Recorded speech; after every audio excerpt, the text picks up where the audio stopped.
Hey everyone, welcome to Glass Hearts, another Gravity Falls dating sim that has been brought to my attention, mostly by me, also by Tumblr. This is different than the last two that I've played, where this is going to be the teen stands. Now, this is being created, from what I understand, this lovely couple, and I sent them an ask on Tumblr, and I was like, hey, do you guys mind if I record this for my channel? They're like, yeah, absolutely, we love to see. So, I'm 100% so excited to see this. From what I've seen, there's, like, some stuff that they're changing, there's some updates they want to work on. There's currently 2 of the 5 days, whatever that means. There was a discretion warning that flashed really, really quickly when I loaded up the game, so I actually grabbed a screenshot of it so that I can read it for you guys. Wrong button. This button. This game contains allusions to abuse, neglect, and bullying. This game also contains references to suicide. Player discretion is advised. And also, viewer discretion is advised because I'm playing it for you. So you've been warned. If any of these things are upsetting, just be careful, just be safe. Your health is important. Okay? Cool. Let's get into this. Glass Shard Beach, New Jersey, 1970X. Oh, it is the 1970s. I wasn't sure if it was going to be 1960. I don't know why I thought it would be 1960. I'm pretty sure then I can hear Stan's voice in the back of my head from, like, A Tale of Two Stans. That could be why. Could be why. You wake up, not to the gentle sound of waves lapping upon the shore, nor the shrill scream of your alarm. It is a distant slam that jerks you from what few hours of sleep you managed to steal after a busy day of moving in boxes and shifting through everything you've ever owned. Even then, your new bedroom is unfamiliar and sparse. It takes you a moment to find the analog clock that rests on your bedside table. 7:30 a.m. Shit. You're late. You're going to be late to your new school on your first day. What a way to start your senior year. Well, your second first day of senior year. Your first had been a few weeks prior as your parents finalized their divorce. Now you live with your dad. Just your dad. And you're left to pick up the pieces and try and build a new life in the smallest town you've ever seen, where everyone has known each other from diapers and you are a weird intruder that's going to be late on their first day. I've never... My leg was shaking. I might have been shaking the camera, sorry. I've never actually, like, moved like that. My best friend has, actually. Funny story about that. That's how she and I became best friends. She literally, like, walked in the door, the teacher clocked redhead, and went, you are now going to be best friends with the other redhead, and that's how we became best friends. I wish I was lying. That's like the short version of that story. But we did that before high school. That was, I guess, what Americans would call middle school? I don't know. The grade systems are weird in other places, and I'm not as familiar with them, and that's okay, I think. I think it's okay not to know everything. Not to mention that homecoming is apparently at the end of the week. Everyone knows that your high school years are the most important of your life, and you're about to lose out on the most iconic of them all. What is homecoming? Can someone please explain to me what homecoming is? I don't know. We don't have that in Canada. You're a dateless, child of divorce loser who doesn't know anyone in town. I'm fine with that. No pressure. You scramble to find clothes and boxes to pack. Of course, Dad didn't wake you up. It serves you right for believing him when he promised that he would. And now you get the pleasure of turning up to school smelling like cardboard and mothballs, and you're probably going to be bullied by the meanest people you've ever had the displeasure of meeting. High schoolers. Actually, like, grade schoolers are worse. Maybe that's just my experience. You grab the welcome letter sent from Glass Shard High School, still untouched, rests on the kitchen counter. There's a return address on the letterhead, which is Start, plus you'd gotten to visit the school last Friday for a cursory tour that you did not pay attention to. You'll probably be able to find your school this way. You can probably catch the bus. You have no idea if there's a bus route by your house. If there is, you certainly missed it.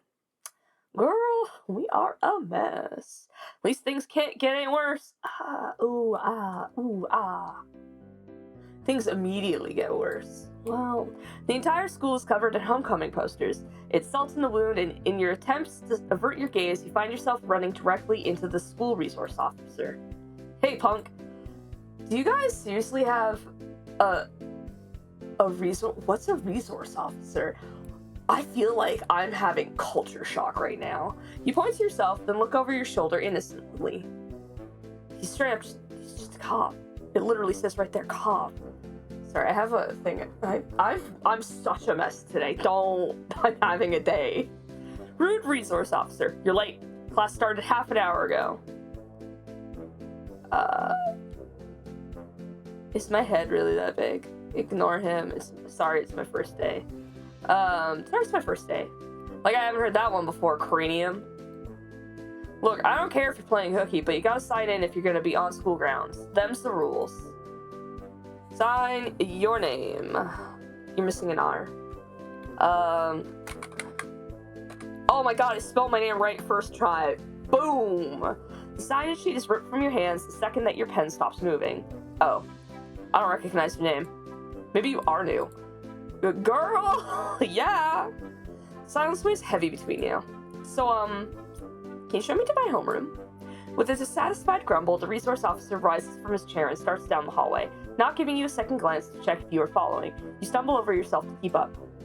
It doesn't take long for you to end up in front of a classroom door. It's only after the resource officer flings it open that you realize it may be a bad luck showing up late, being escorted by a rent-a-cop. Well, that's on you, sister.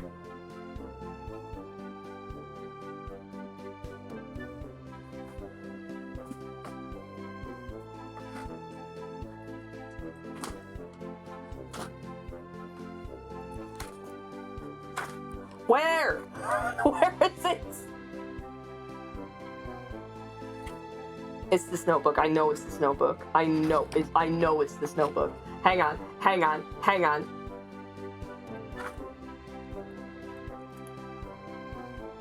What? Aha. Guys, you can't, because my writing is like atrociously tiny. Yeah, it's fine. Don't worry about it. Don't worry about it. Let's see here. So, like, how much of this is gonna make it in? Unsure yet. This is the kind of stuff that I love about Gravity Falls and Gravity Falls fan games. Like, people go all in, and it's beautiful, and I love it. And if you guys have seen me play Pine's Quest, like, you know I'm all about them ciphers. Have I been using the wrong cipher this whole time? Please tell me no. Have I been doing this the whole time with the wrong cipher? I'm gonna be so mad. We're coming back to this. With the right alphabet later. Don't you worry about it.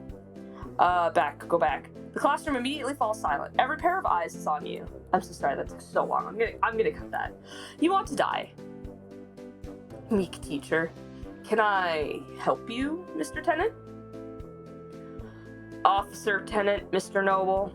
Right, sorry. And this is... Shit, he's looking at you. Say something, or you really will have to kill yourself.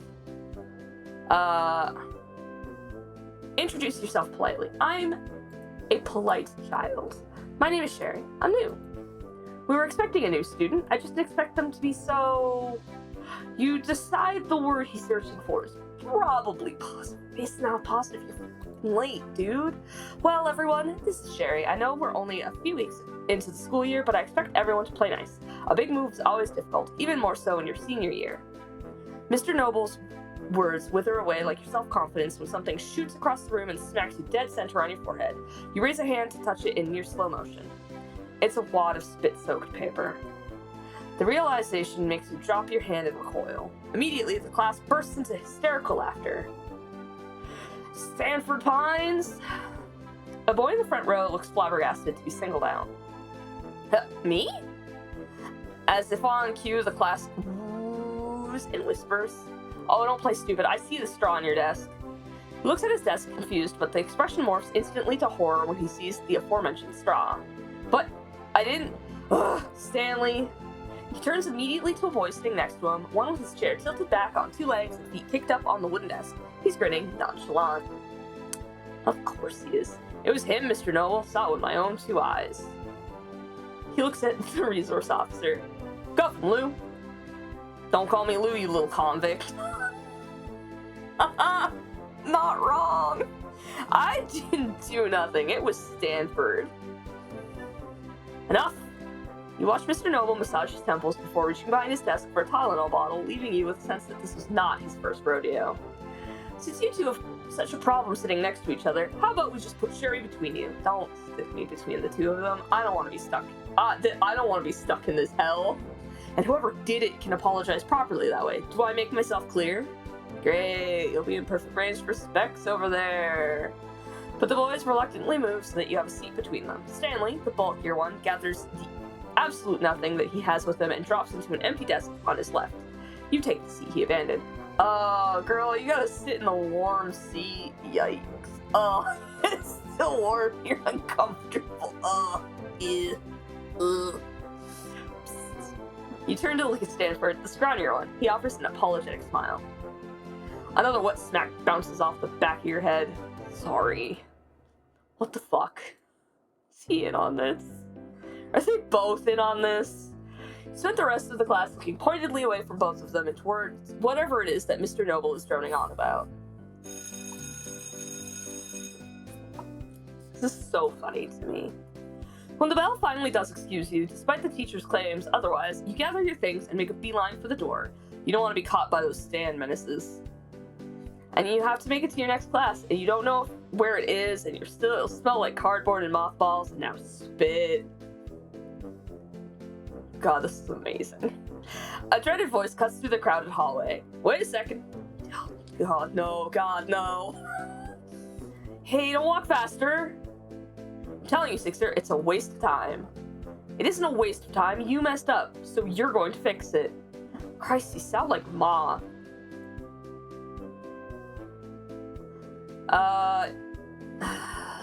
Honestly, I will try to make a break for it. I don't know where I'm going. I'm out. I'll go out the front door. Bye, Officer Lou. Like, peace. I don't want to be here anymore. Papa, can we go? Can you apologize to Mom so we can go home? No, I'm gonna slow down and hear them out. Feel a hand snatch you by the back of your shirt and pull you in. The bulkier one holds you like a wet cat, as far from his body as possible. Ugh, why'd you smell like that? Stanley. Maybe if you stay perfectly still, they'll think you're dead. Pull. Yeah, pulling a possum. That'll work.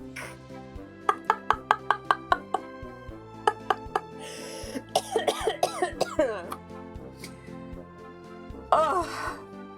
Stanley spins you around so you're facing them. Suddenly, you're aware of just how similarly they look. You feel like you're seeing double. It occurs to you that the matching names may be an ill omen. Look, Ford says Ford says I gotta apologize. Look, I gotta learn how to read. I'm sorry you got a billboard forehead. Hey, it's not nice. It's not that big. What my brother means to say is, I want a hat now. An elbow jabs into the other side. That he didn't mean to give you such a hard time on your first day, and he feels bad about it. I don't think he feels bad about anything. Ain't that what I said? No, sir, I'm now covering my forehead. Shut up. Eating lead paint would be more enjoyable than watching these boys stumble around the elephant in the room. Eventually, after a sustained period of painful silence, one of them clears their throats. Anyway, my name is Stanford Pines, and this is my brother, Stanley. That's a fucking glare. Can I get the glare on my glasses? Not really. Oh, I didn't like that. Stanley Pines. I guess you could figure that one out. I'm his brother, Stanley Pines. This is Stanford Pines, my brother. Oh, this is hell. Regardless, you think they get the gist of it. Unfortunately, they don't seem to think so as they continue to hold you hostage in the hallway. You can tell which one's which because I would literally never spit on you. the devil beside him grins. I would. Stop. I need to go. I'm gonna crawl into a locker on my own, thanks. Can you just move out of the way? I'll locker myself, thanks. I did. Both times. Dad would probably be really mad if you got into a fight on your first day. I'm pretty sure my dad would be proud of me if I managed to lay out a boy Stanley size.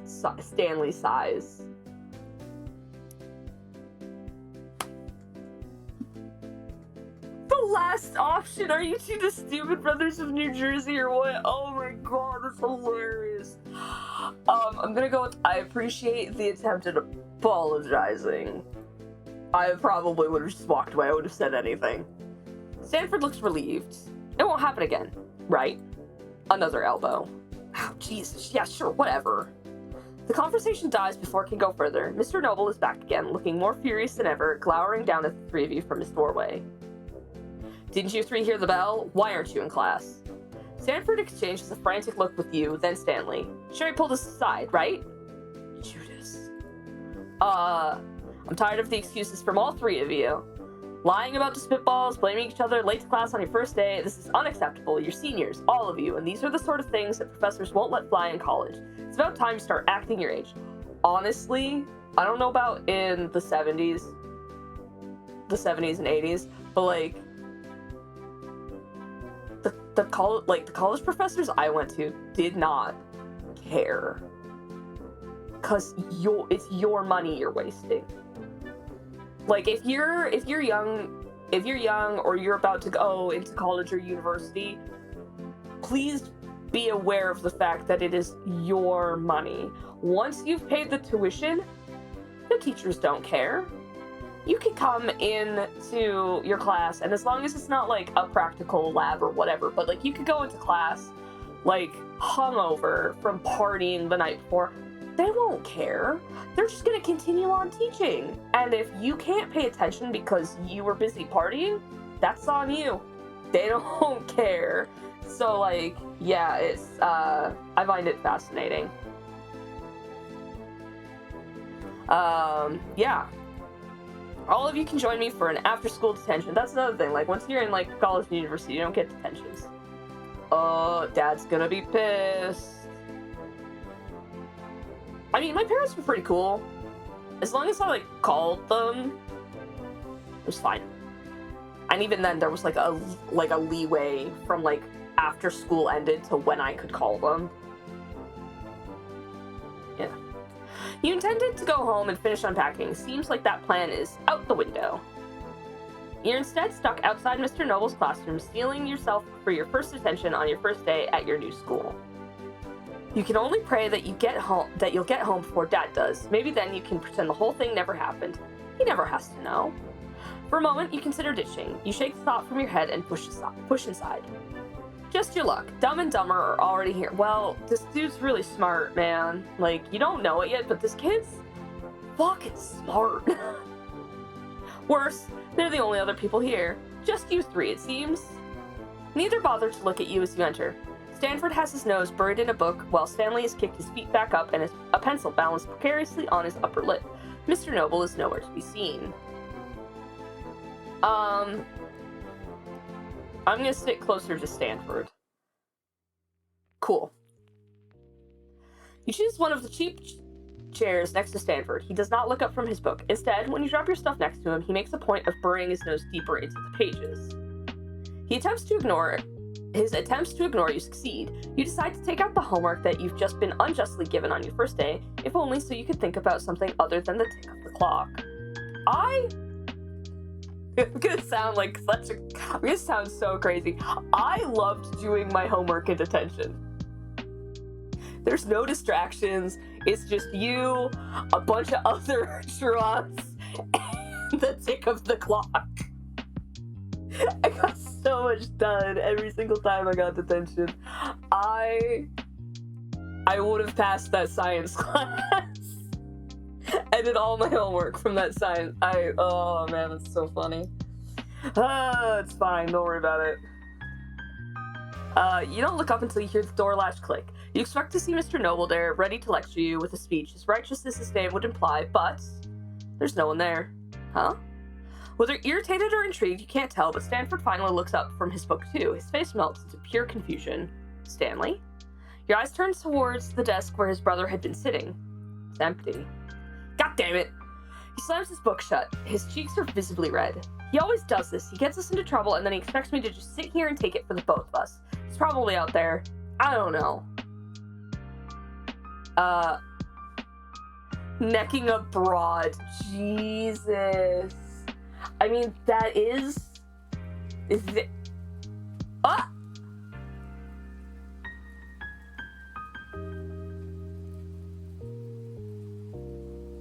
What the heck? What just happened? Anyways, I'm sure it's fine. I'm sure it's fine. I'm gonna go with smoking behind the school. Shoulders slumped from where they were raised by his ears, relaxing into the back of his seat. He bobbles his head along. Probably. You know how he is. No, I don't actually. A beat passes. He blinks at you. You blink back. No, you don't. Girl! Silence lapses again between you, but it's less stifling than it was just a few moments before. You swear you see a shadow of a smile flicker across his face before it returns to a stern scowl. Just a pause where neither of you knows quite what to say. It's becoming obvious that Stanford isn't the best in social situations. Your joke fell a bit flat, which isn't like you. But God, silence is deafening. I'm gonna ask him about what he's reading. Hey nerd, what you reading? He pauses and flips the cover of the book in your direction. A pair of eyes greet you from a blue void. The Great Gatsby.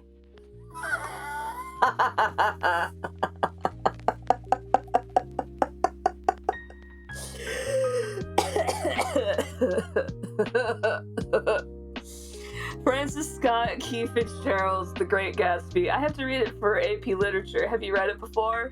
Could have sworn it was written by F. Scott Fitzgerald, but whatever.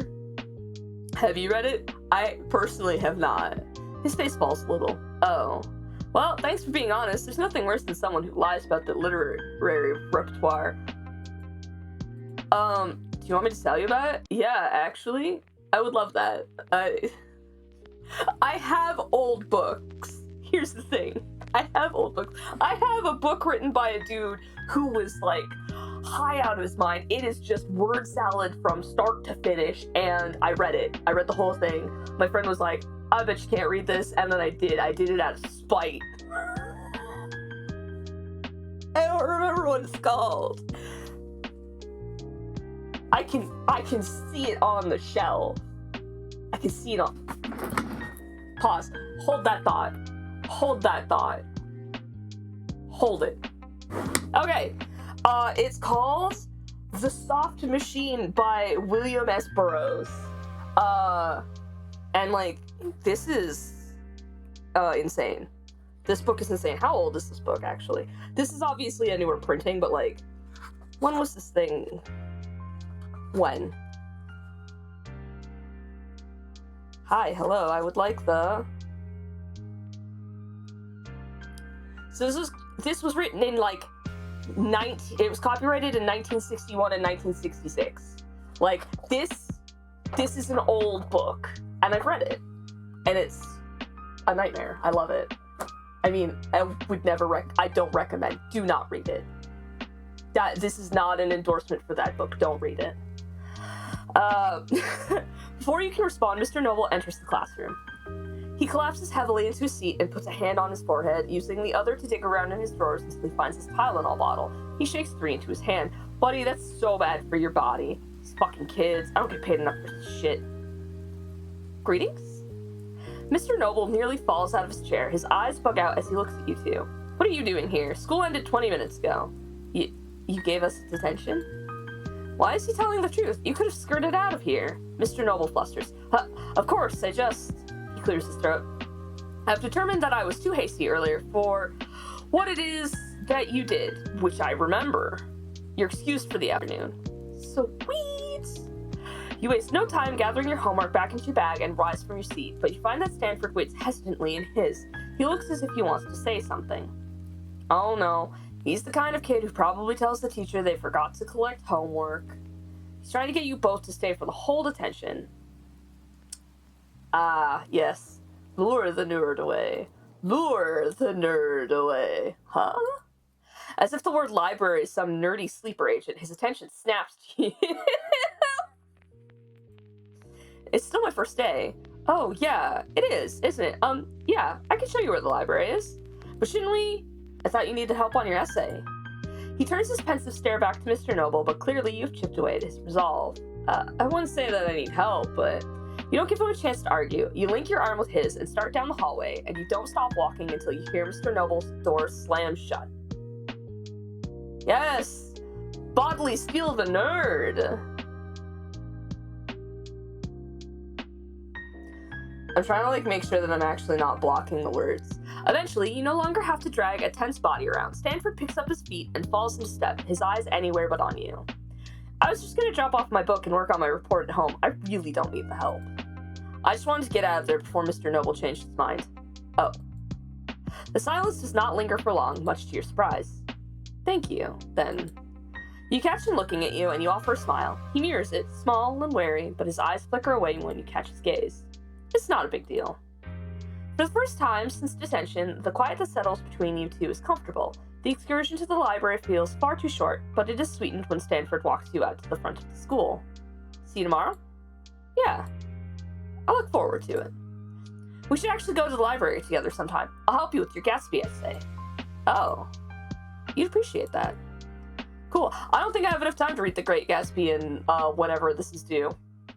That uncomfortable New England chill is a distant memory as you walk home, fueled by the warmth that comes to mind as you replay his final words. Is New Jersey in New England? Guys. You know what? No, future Sherry. Future Sherry. Future Sherry, looking at you, looking at you, looking at you. Is New Jersey a part of New England? Thanks.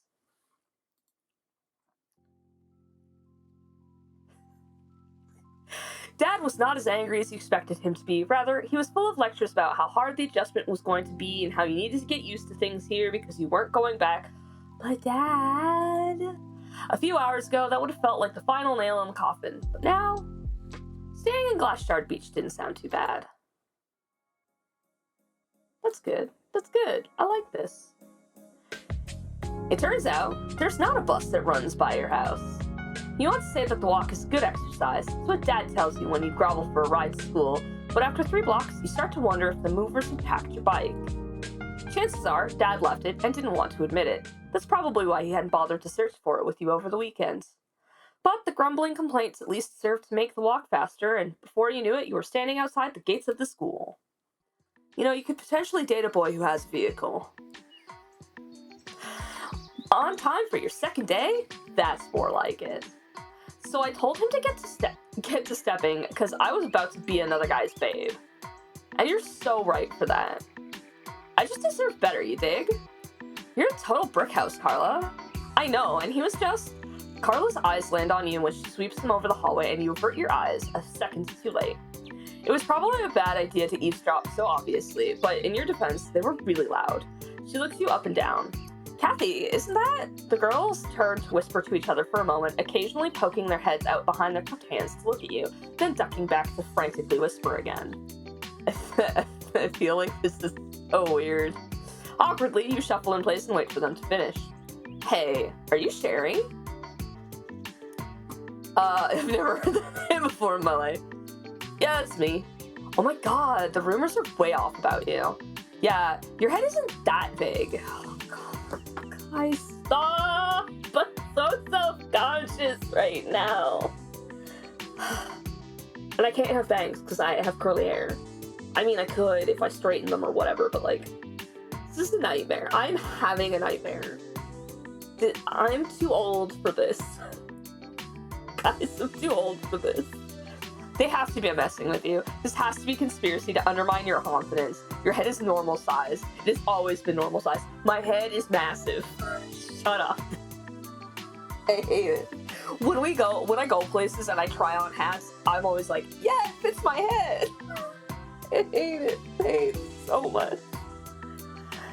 If anything, they're the ones with the big heads. Come Come on, babe. You don't have to be nervous. I'm Carla, and this is Kathy. Or Caddy. It's Kathy. That's what I said. Anyway, I heard that you got detention on your first date, right? That's like so metal. Literally so metal. I feel like I'm like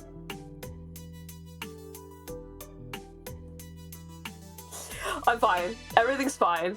You should sit with us during lunch today. After school, see you hang around those Pines freaks, and that's like really embarrassing for you.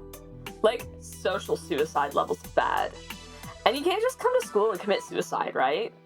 Yeah, so we're kind of like ESPs. You and Carla look at Kathy sideways. Kathy, what? Like the guys in the ambulances. EMTs, Kathy. I think that's wrong. You think you might be getting dumber the longer this goes on. I am losing brain cells. Anyways, you should totally sit with us, and we'll tell you how things go around here. Sure. You've no idea if you're actually going to do that? Best to just play it by ear. The two girls giggle and wave at you over their shoulders as they head to the building. You want to sit in your profound discomfort and mourn the loss of brain cells mercilessly killed in conversation when two new people take spots on either side of you. Ah, good. It's Dumb and Dumber. Stanley lets out a low whistle as he tosses an arm around your shoulders. Holy shit, you already got Hot Pants McCorkle talking to you? Did she say anything about me? Yeah, buddy, I don't think so. I didn't catch most of it, but I think she was talking about how she left the last guy she was with. Stanley flushes, Stanford grins, and then she was talking about him. Oh, shit, son, get dragged. Oh, it's way too early for this. Thankfully, you don't have to stand there for long as the bell rings out through the halls. It's the perfect excuse to meander in the direction of homeroom, where class would commence uneventfully and without any more spitballs. That's so funny. Holy shit. Drag 'em, Carla! It was over in the blink of an eye, and soon you were trapped in the ocean of students who migrated towards the lunchroom. Hopefully that today may just be your first normal day of school. It's nice. Ah, good. Even if you're unable to shake Stanley's arm from your shoulder or tune out, Stanford's droning. Guys, oh, hi, Kathy. Hey, girl. Sherry. You look out from around the twins to see a puff of red hair bounce through the crowd. Before you can brace yourself, a hand shoots between the Pines twins and you are unceremoniously yanked through them, dragged with purpose towards a grinning Carla who wiggles her fingers at you. I was worried you'd forgotten about us. Yeah, the whole lunchroom almost saw you. Who are you again? Thanks. Look, man, I don't really care. Kathy tips her head to the side, puzzled. What do you mean? Everyone cares about what other people think. You don't have to pretend with us, Sherry. Everyone wants to be popular and everyone wants to pretend not to want to be popular. But, like, it's just us, you dig? You aren't sure you do. So anyways, now that you're here, we can discuss the important stuff. Politics. Shut up, Kathy. No one cares about Nixon's involvement in Watergate. Stop talking about it. I'm talking about social politics, duh. And more importantly, homecoming. But we're at school. You sense this is going nowhere. At least this time Carla does not rise to the bait. Clearly, you're new. You don't know the way things work around here. That's why we're here, babe. Like, obviously, you must be deaf or something because you're still kicking it with Stan Loser and Square Ford. Didn't you even hear what we said about social suicide? Okay, not gonna lie, Square Ford is like the dopest mean name I've ever heard in my life. Anyway. Kathy looks at you with such genuine pity that you almost feel like you've done something wrong. She lowers her voice to a whisper. Suicide is when you kill yourself, hon. And it looks at you, it looks more and more appealing the longer you're at the table. Oh, no. God. That's what you're doing to your reputation every time you're spotted with them. It's first-degree social suicide. Do those come in degrees? I thought they only came in one flavor, honestly. Most people at school would rather drink cyanide than talk to the Pines twins, and that's for good reason. Hanging out with the Pines twins is like begging for a teen pregnancy. Like, you just wouldn't do it if you're hot and respect yourself, you know? Besides, with homecoming literally this weekend, people are going to think that you're going steady. Both Carla and Kathy seem repulsed by the concept, tongues curled and noses scrunched as they retch. So have you thought about who you're going with, Sherry? I don't know, I think I'd rather go alone. I'm not wasting my time in a school day at Stanley. It's a lot of fun, actually. I think Stanford is cute. He's kind of a nerd, but, like, he's cute. I like both of them, but, like... Oh. The air is tense for a moment as Kathy starts to play with the hair that fringed her face. Carla snorts from behind her lunch tray. You didn't hear, did you? That's totally Kathy's ex-boyfriend. Isn't that embarrassing? She dumped him super hard when she developed some actual taste, though, so don't worry. You're sure to grow out of this little freak episode soon. You can't help but notice the conversation has become entirely one-sided, however, as the ever-chatty Kathy has become painfully silent. Her face is bright red and she doesn't look at you once, at least not when you look in her direction. Instead, she's started to shove a lunch-line corn into her mouth as if she needs to keep it occupied to avoid saying something. You almost feel bad. He wouldn't even like you. Ford hates people with massive domes. Never mind, she can go to hell. Yeah, I can't have a bigger head than his.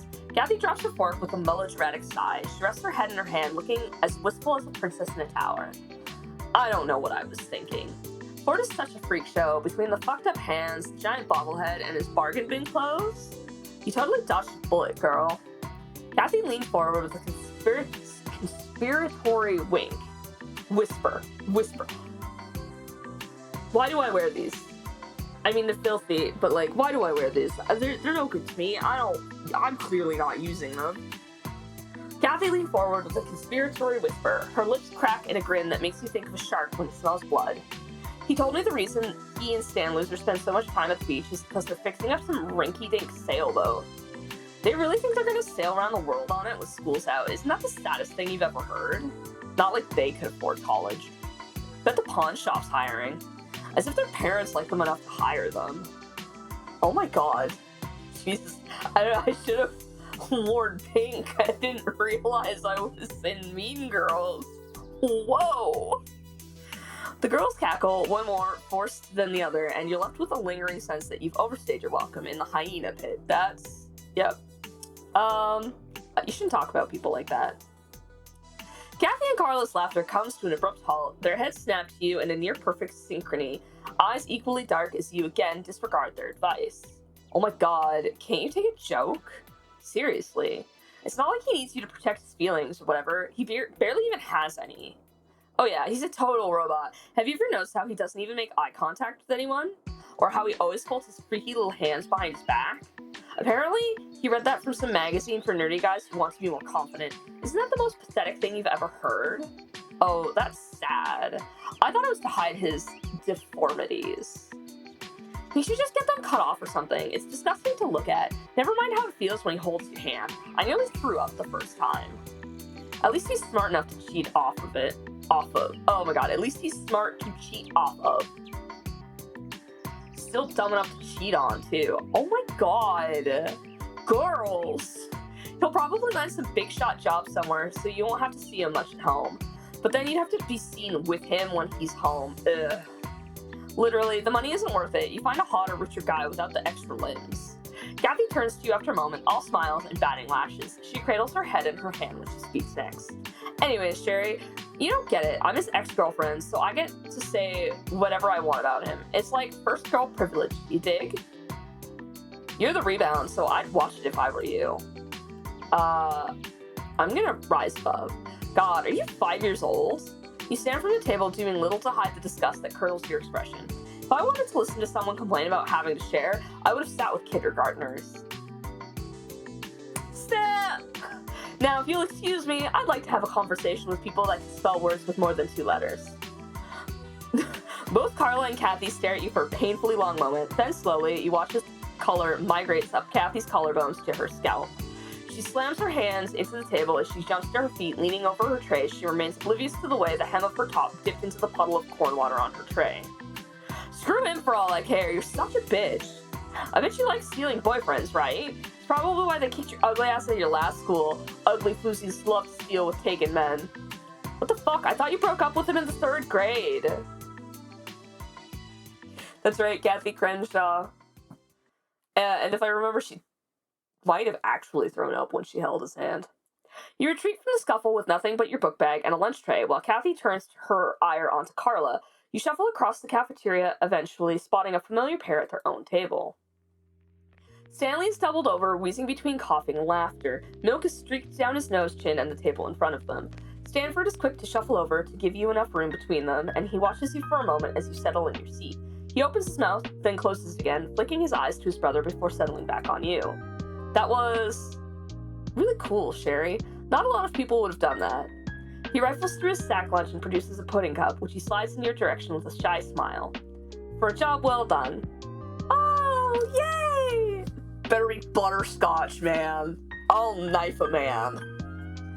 He's sitting a little closer to you than his brother. You aren't sure if it's your imagination or not, but you swear that the tips of his ears are a brighter pink than the rest of his face. Ah, it's cute. Oh, it's cute! The reminder of your lunch period is spent with more than the cheap canned laughter that you'd gotten out of Kathy and Carla. Stanford and Stanley are lively. Stanford spends the rest of the period regaling you with everything you could have possibly missed in the 15 minutes you were gone. He's animated when he's talking, like the awkward geek that inhabited him had taken a well-deserved break. There's no discomfort, no lulls. You could have talked to him for ages. Hell, you don't even notice when the bell rings, and you might have been late to class for the second time that week, if not for the way Stanley makes a show of dumping his lunch tray and stalking off. Ooh, honey, I'm so sorry. There's another one? There's a second one? Do I have this one?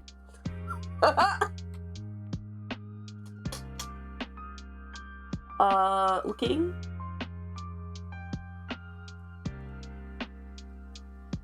I do not have this one.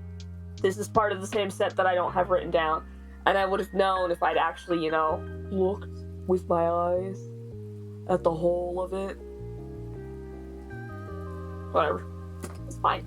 It's fine. Future Sherry is going to do what she does best, and crunch some codes. And it'll be done before you know it. Unfortunately, class is wholly unremarkable. Stanley passes out the second that Mr. Noble opens his mouth, which leaves you to watch Stanford take notes with the diligence of a man who thinks chemistry the most fascinating thing in the world. I wish I still had my chem notes from high school. You guys would be like, wow, this kid's also upsetting. The bell is a welcome dismissal, and for Stanley, an alarm. Honestly, you think that you're going to end the day on a high note. Your chest is still fuzzy with the thoughts of Stanford's thigh brushing against yours. Besides, you have a mountain of homework to do. Someone clears the throat above your head. You turn from the depths of your book bag just in time to watch Stanford fold his hands behind his back. He drops his gaze immediately to your cleared desk. Greetings. Are you busy this evening, Sherry? Stanford is a little more uptight than his brother, but this is too much even for him. The question hangs in the air before Stanford finally raises his eyes to meet yours, peering over his frames. I don't mean to be so sudden. Stanley is busy, and I was hoping that you and I could spend some time together. You don't have a chance to answer before he's already trying to convince you by brandishing his resume. I've lived here my entire life. I could show you around, if you wanted. Like a date?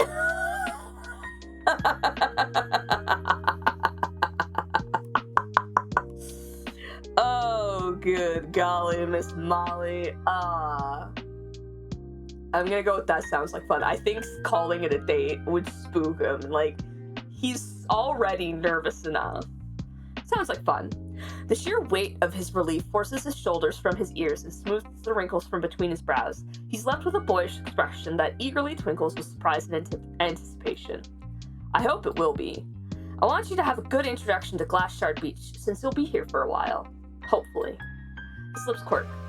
I can't very well lose my kindred spirit now, can I? I assume that you'd wanted to see the boardwalk, since that's where everyone goes in the summer. We're on the tail end of the season, so I doubt there'd be any tourists around. We'd practically have it all to ourselves. That sounds like a date. Also, spoken like a true local.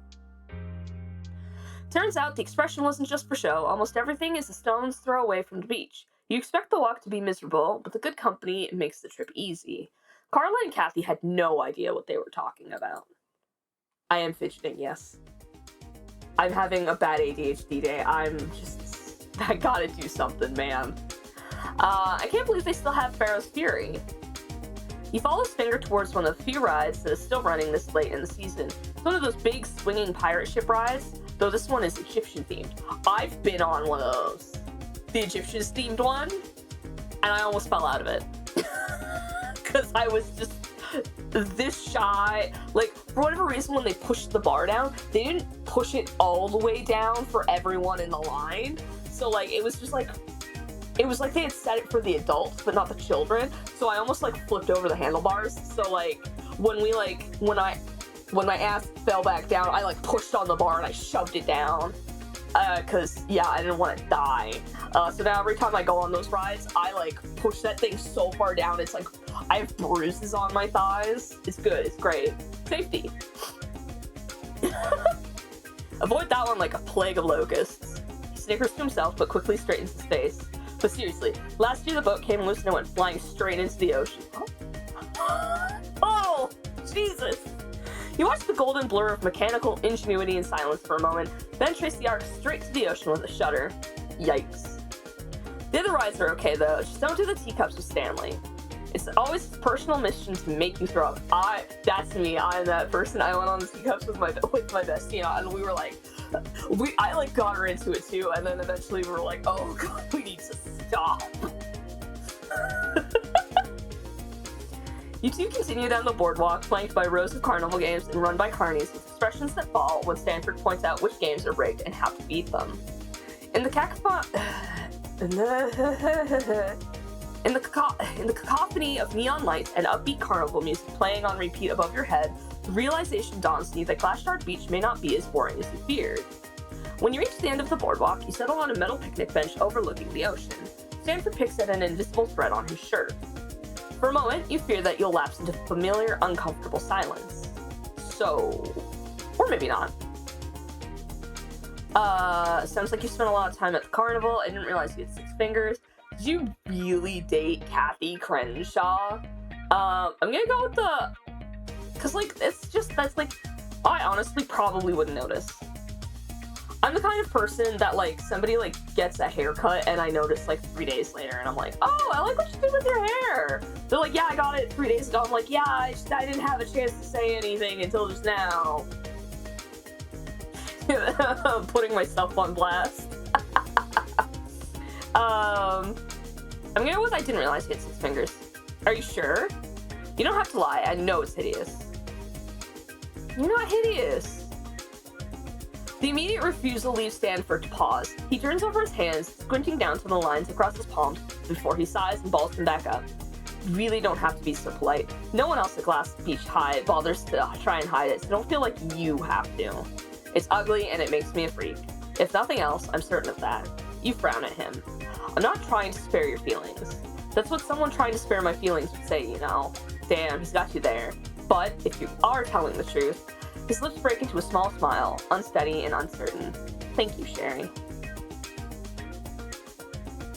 Sounds like you spent a lot of time at the carnival. The question gives Stanford a moment of pause before he wiggles his hand indecisively.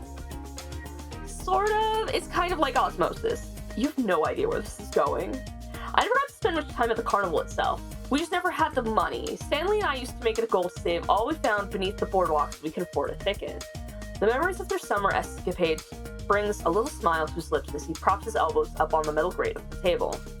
We'd stuff as many coins as we could into an old jar, and when it was full, we'd drag it to the ticket counter and make the guy at the kiosk count every single penny in hopes we could afford to get in. It was kind of a game in itself. That poor kiosk guy. Stanford winces. It was unavoidable. You tried counting all that money with Stanley right next to you. Wasn't he there when the kiosk guy was cashing you out? Well, yes. But I wasn't the one who had to count them. Did you really date Kathy Crenshaw? The mere mention of her name elicits a deep groan from the back of his throat. Stanford throws his head back, pinching the bridge of his nose, and steeling himself for a new round of questions that he obviously dreads answering. 9 years ago? Really? All that drama for a relationship that ended in elementary school? Oh, don't look at me like that. I don't know why she's so hung up on it either. It was for a week in the 3rd grade, and then she made fun of me when I tried to hold her hand. And she dumped me in front of the entire playground and made sure everyone knew it was because his face does pink, his hand migrates to cover his eyes. Apparently because having an extra finger makes hands extra sweaty. No! Load the image! Oh, I'm so sad. Yep. It's blurred for my protection.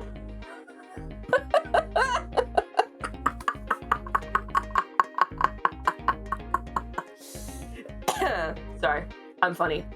I'm funny to me. If nothing else, I'm funny to me. According to her. There's no scientific backing for this, and she got very mad when I asked. You laugh. Smile sticks after. You know, I think that might be kind of nice, actually. If your goal is to cause Stanford to short circuit, then congratulations, you've achieved it with flying colors. He strains in his seat like a lightning rod, mouth opening and closing a few times before he finally finds his voice in a far squeakier register. You think so? You nod, and with your own hands demonstrate the interlocking of your fingers. If you have 6 fingers, then you have 5 gaps between. The hands would settle perfectly together.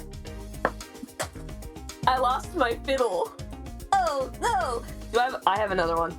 I got another lip gloss tube. Who cares? Well, that's an interesting hypothesis. We can test it out sometime. Look at how cute he is. You grin. I must confess to something. Well, this seems remarkably early, considering I moved here yesterday. Your joke doesn't land. Why does this keep happening? Stanford furrows his brow and holds his hands over his face, heaving a sigh before he continues. The nerves wound tight in his body are obvious. It only serves to make you nervous by what you presume to be osmosis. I brought you here with ulterior motives. Oh, perhaps this isn't a misunderstanding after all. I wanted to apologize. What? Stanford clears his throat. I said that I wanted to apologize. Silence drags on for a beat. I lost the other one now, too.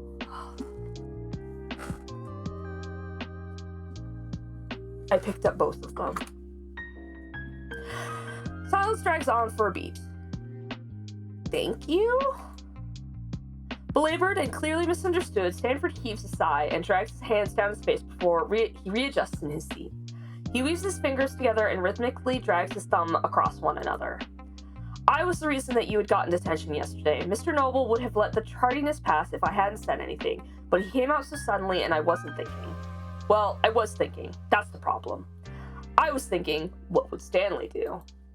Well, that seems like a bad idea. And, well, you know the rest.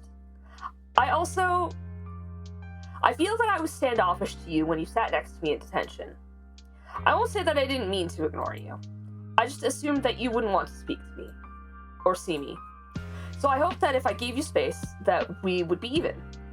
But you were incredibly kind to me, both to my face and behind my back. And I was worried you might have thought of me as something I'm not, so... His long-winded apology, full of awkward pauses, hesitate if only for a moment to try and gauge your reaction. He must find the sign he's looking for because he takes a deep breath and nods. I hope we can start over so I can show you my best side. I think I'd rather die mad at you. No, I'm gonna go with apology, except the I'd rather die mad at you is funny as hell, though. That's me. Except I'm normally the one telling people, well then die mad about it. His stolen breath slowly seeps out through his nose. Stanford leans away from the table. He hangs his head low as he recovers from his early rigor mortis. Oh, thank God. I was worried I really screwed things up between us. I could barely sleep last night. Though, Sherry, don't do this to me. My heart can't take it. Maybe we don't have to start completely over? I actually had a lot of fun today. Your offer hangs in the air while Stanford slowly processes what you said, with a smile growing from a demure tilt of the lips to a broad grin. Really? Really? The sunlight begins to dip beneath the horizon, and the sky is painted in orange and purple hues, all too reminiscent of a bedroom that you need to return to sooner rather than later. Stanford rises from the picnic bench as you do, and in comfortable silence, he walks you back towards your house. A walk you usually bemoaned as being devastatingly long now felt miserably short when you see your front porch in view. You idle with him on the porch steps as you drag your feet through farewells. Oh, that's cute. Oh, Sherry? I have one more thing, if you don't mind. He pulls his backpack over his shoulder until it's squished to his chest, rifling through composition books and binders before he finally procures a sheet of notebook paper. It's adorned with a date, time, and a doodle. Glasshard High School. Wrestling at Hirsch Gymnasium, Wednesday, 5:30 p.m. Your attendance would be appreciated. Stanford. Oh, I don't think it is, but this could be the bros secret code. Also, I love the Big Dipper. Oh, it's so good. I don't know if I mentioned it, but I'm on the boxing team. Well, Stanley is on the boxing team. I was dragged into it. But we have a competition tomorrow in the gym, and it would be your first one, so I was wondering if you... He puffs out another shuddering breath in an attempt to keep his voice at its regular octave. It's obvious he's straining against his urge to avoid eye contact and squeak out something placid. If you'd go to see me. I'd love to go. The tentatively scrunched face he sports as he braces himself for rejection broke like a porcelain mask to reveal the absolute glee stretching across his face with eyes that shimmer like amber stones. Really? Yes, really. I'll hold you to that. Oh god, I'll have to win now that I know you're watching. The next part sounds like something you aren't supposed to hear. I already did the scariest part. This should be a piece of cake, right?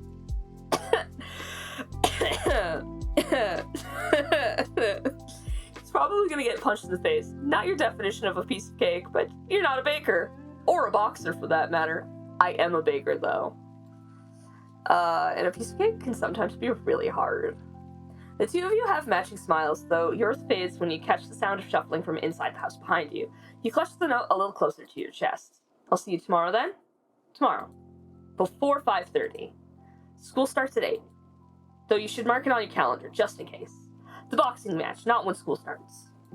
Though, given your track record so far, good night, Stanford. Just Ford is fine. You smile. Good night, Ford. Oh, it's so cute! Stanford starts down the porch steps only after you enter the house. He meets your eye through the glass of the front door and offers you a small wave as he turns fully to step down the street. God, this is so cute, guys. You wait until he's out of sight to turn off the outside light and slowly migrate up to your bedroom for the evening. Looks like you have plans tomorrow at 5:30. Oh, this is the end of our demo. Oh. God, this is so cute. Oh my god.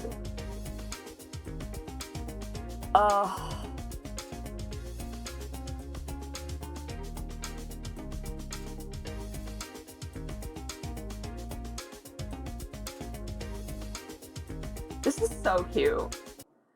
Guys, this is so cute. Obviously, you know, I'm gonna play this again. I'm going to play this again. You're gonna get another episode of this next week. I'm gonna play I'm gonna play the stand part of the demo next week. Because this is already an hour long. Or almost an hour long. And like, oh my god, my thoughts so far about this is that it's so cute. Oh my god, I love it. It's so charming. The art is so cute. The story is amazing. It's definitely giving me that like gross high school vibes, which is I think is funny because I haven't been in high school in so long. No, this is so good. This is so good, and they've put so much work into it. Now I'm gonna have to solve some ciphers at my downtime. Oops. Who would have guessed? No, I love ciphers. Don't get me started. This is so good. This is so good. So good. Oh, I love it. I think there was only like a couple of like words that I was like, oh, they could have gone with this word instead of that word, whatever. But like, considering this is a project done by 2 people, this is so good. I love it so much. Everyone in this fandom is so talented, and it blows my mind every single time. Like, you guys are doing a great job, and I can't wait to play more of this next week. So, if you guys also want to see more of this next week, hit like, hit subscribe, leave a comment, leave some love for the makers of this down in the comments as well. I'm obviously going to leave a link for the game down in the description, as well as their Tumblr.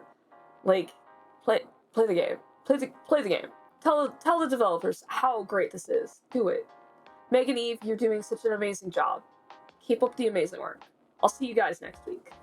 Bye!